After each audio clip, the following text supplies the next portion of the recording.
यूं तो हर बुधवार मैं एक नई कहानी के साथ आती हूँ, लेकिन मैं दावा करती हूँ कि ये कहानी आपके होश उड़ा देगी। एक लड़की के साथ हुई रियल घटना है ये। बिना देर किए शुरू करते हैं। रात के करीब 11:47 हो रहे थे।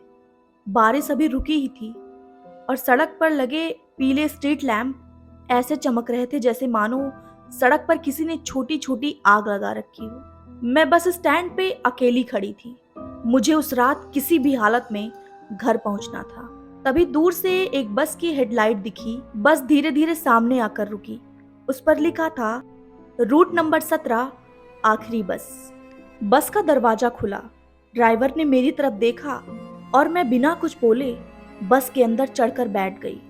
बस के अंदर सिर्फ 6 इंसान बैठे थे और बिल्कुल शांत। इतने शांत कि इंजन की आवाज भी अजीब लग रही थी। मैं पीछे की सीट पे बैठ गई और बस चल पड़ी।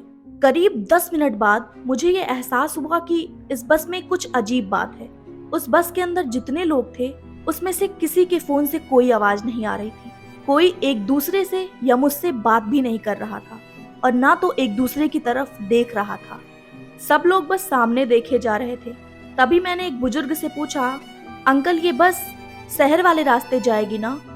उस बुजुर्ग ने मुझे देखना शुरू किया और लगभग 15 सेकंड तक देखते ही रहे। और कुछ देर बाद वो बुजुर्ग धीमी आवाज में बोले कि अगर पहली बार बैठी हो तो ड्राइवर से रास्ता मत पूछना। मैं हंस पड़ी। मुझे लगा ये अंकल कुछ मजाक कर रहे हैं, लेकिन उनके चेहरे पे बिल्कुल मजाक नहीं था। कुछ देर बाद वो बस एक सुनसान इलाके में जाके रुकी। बस रुकी, गेट खुला, एक आदमी उतरा और वो बस फिर चल पड़ी। मैंने खिड़की से बाहर देखा। वहां आसपास न कोई घर था, न कोई शहर, न कोई गांव, न कोई दुकान। बस एक पुराना पड़ा बस स्टॉप था। मुझे लगा इनका घर यहीं पे आसपास होगा, इसलिए आधी रात ये यहीं पे उतर गए। तभी मेरे बगल बैठी एक लड़की ने मेरा हाथ पकड़ा। उसके हाथ बिल्कुल बर्फ जैसे ठंडे थे और मेरे कान में फुसफुसाई कि वो उतर नहीं सकता था। मैंने घबरा कर पूछा, क्या मतलब? उसने कुछ जवाब नहीं दिया। तभी एक पल के लिए बस की लाइट बुझी। मैंने पीछे देखा तो वही इंसान जो उतरा था, वही उसी सीट पर बस पे बैठा हुआ दिखा। मैंने आंखें मलकर फिर से देखी, तब भी वही इंसान दिखा, लेकिन अब उसके चेहरे पर कोई भाव नहीं था। तभी फिर से एक स्टॉप आता है। वहां भी एक आदमी उतरता है और फिर से वो बस पे देखता है। अब मुझे डर लगने लगा था। मैं ड्राइवर के पास गई और पूछी कि ये क्या हो रहा है। ड्राइवर ने कहा, तुम्हें अगला स्टॉप याद है?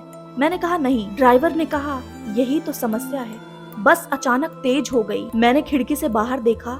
सड़क वही थी, लेकिन मुझे कुछ पहचान में नहीं आ रहा था। फिर अचानक मेरी नजर बस की खिड़की पे गई।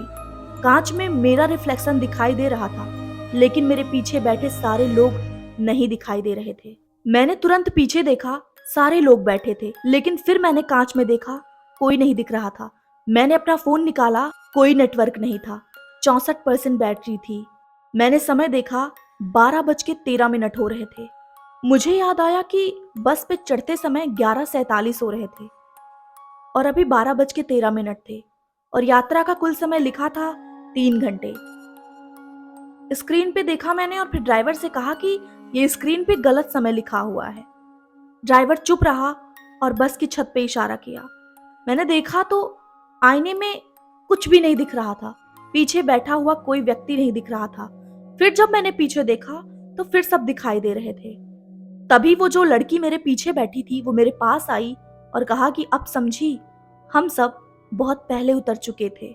मैंने कांपते हुए पूछा, तो फिर हम सब अब यहाँ क्या कर रहे हैं? उस लड़की की आंखों में आंसू थे।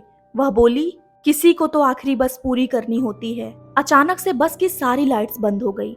सिर्फ ड्राइवर की आवाज आती है, अगला स्टॉप तुम्हारा है। बस रुक गई, दरवाजा खुला।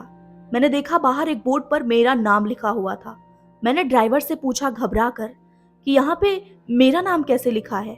ड्राइवर ने पहली बार बहुत शांति से मेरी तरफ मुड़कर देखा और कहा कि क्योंकि तुम यहाँ पहले भी आ चुकी हो। मैंने कहा, मैं यहाँ कभी नहीं आया। ड्राइवर मुस्कुराकर घड़ी में देखा और मुझे इशारा किया। मैंने देखा तो समय था 11:47। वही समय जब मैं पहली बार बस स्टॉप पे खड़ी थी, मेरे हाथ से फोन गिर गया, स्क्रीन अपने आप जल गई।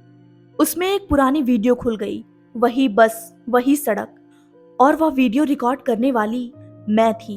मैं वीडियो में सामने बैठकर घबरा कर कह रहा था कि अगर ये वीडियो किसी को मिले तो आखिरी बस में मत बैठना। फिर वीडियो में मेरे कंधे पर पीछे से किसी ने हाथ रखा और स्क्रीन बंद हो गई।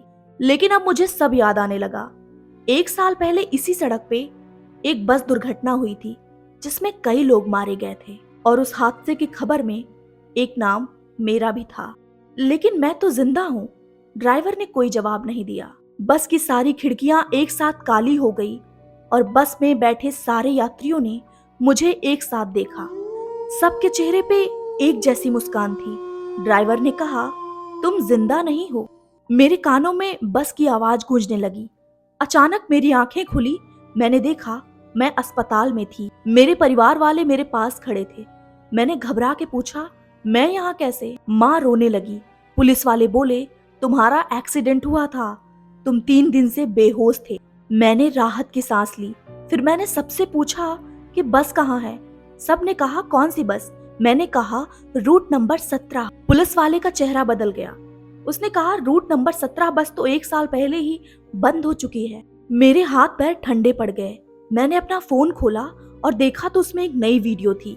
वीडियो में वही बस थी। ड्राइवर सीट पर कोई नहीं था, सभी सीटें खाली थी, लेकिन पीछे वाली सीट पर मैं बैठी हुई थी। वीडियो के आखिरी सेकंड में कैमरे की तरफ देखकर मैं मुस्कुराया और मेरी ही आवाज थी कि अगली आखिरी बस तुम्हारी होगी। उस रात के बाद मैंने कभी बस में सफर नहीं किया, लेकिन आज भी हर साल उसी तारीख को 11:47 पर मेरे फोन में एक नोटिफिकेशन आता है, रूट नंबर 17, आपकी आखिरी बस आने वाली है।